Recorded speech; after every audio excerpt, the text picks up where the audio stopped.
long and illustrious hunting career, I've been asked to regale my legions of fans with every tale, technique, tool, and trick I have learned. I have taught what to hunt, where to hunt, when to hunt, why to hunt, and how to hunt. All these years of teaching patience and persistence have brought us to where we are today. Back to square one. Now far be it from me to preach, therefore I am embarking on a revolutionary path in my never-ending quest to inform the uninformed, guide the misguided, and generally help the helpless. I am presenting the anatomy of a trophy hunt. Not only will this entirely truthful tale excite you, if you listen closely, you too could become a legend within the deer hunting community. The alarm told me it was time to get up. This is not the alarm that makes you rings and bangs and makes you wet the bed. This is the alarm that pulls every great hunter from his slumber at 2:30 in the morning. My night's rest was interrupted when someone started a chainsaw next to my head. Was it really a chainsaw, or could one of the drunkards in my hunting party actually snore that loud? Really? Nevertheless, I awoke rested and ready for the start of the 2014 deer season opener. I arose, took one step, and tripped over someone's duffel bag. I fell headlong into one of the bunks, tearing a 4-inch gash in my forehead.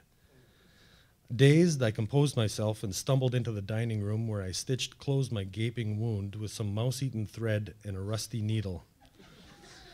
I then proceeded to make breakfast. This would be my last meal of the day until after sundown.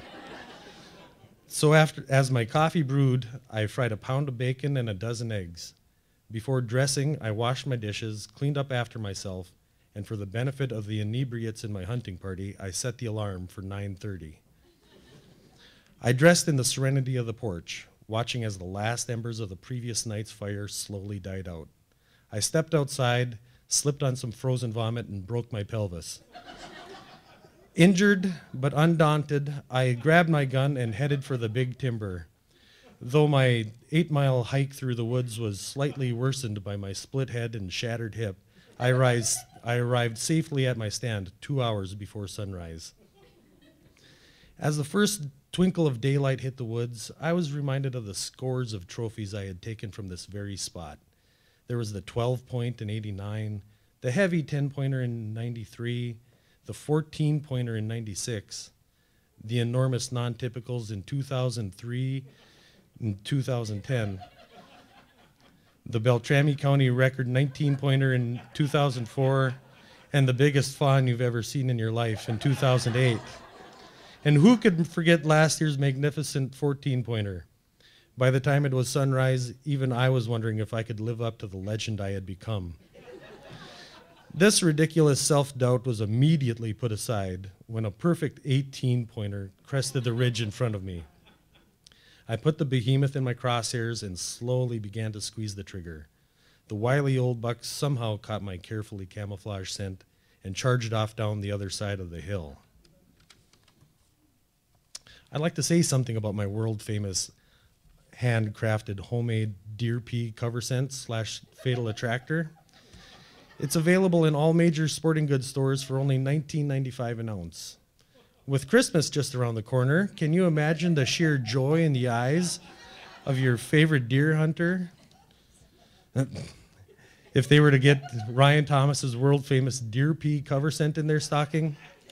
All I can say is you've just set the bar for all future Christmas presents almost unreachably high. Under the tree or in their stocking, you just can't go wrong with my patented formula of deer urine. As a deer hunter, I know when some member of my family draws my name for the Christmas gift exchange, I have too often been the recipient of some kind of god-awful piece of camouflage apparel. Non-hunters will probably do not know or appreciate the egregious faux pas it is to wear mismatched camo patterns in the woods. You wouldn't leave the house with 2 different socks or a bra that doesn't match your bloomers, would you? Why on earth do you suppose we would risk scorn and being ostracized for wearing both mossy oak and real tree hardwoods camo patterns? Deer pea. Buy them my deer pea. Sorry for the commercial intrusion, but back to my titillating yarn. As you may recall, when last we left the Great White Hunter An 18-point monster buck had just charged away from him on opening morning. For most hunters, that would have been the last they would have ever seen of the tremendous beast. For me, it was only the beginning of an 8-day odyssey that would only further entrench me as America's premier white-tailed deer hunter. The many days that followed are now something of a blur, brought on by my lack of food and water, my sleep deprivation, and of course my many various injuries. But a few moments will never leave me, the final moments. By Sunday morning of the second weekend of the season, I had successfully worn the beast into submission. I was catching glimpses of him all day and could tell by his actions that he was wearing down. He knew that he could never lose me. At noon, he stood broadside to me only 50 yards away. He had finally given up. I squeezed off a single shot, and the big boy fell. The 16 hours of dragging that followed were some of the most satisfying of my life. I had once again conquered the mighty whitetail. As I approached the cabin at 4 a.m., I could see the last wisps of smoke from a dying fire coming out of the chimney. I hung my deer, undressed, and set the alarm for 9:30. Now, one more thing about buying a gallon of my handcrafted deer pee. If you store it in the fridge, try not to confuse it with apple juice. That's a mistake you'll not make twice. Also, a big thanks to Heather Johnson for making and finding some images for me, since my external hard drive with all my trophy bucks somehow went missing. Thank you.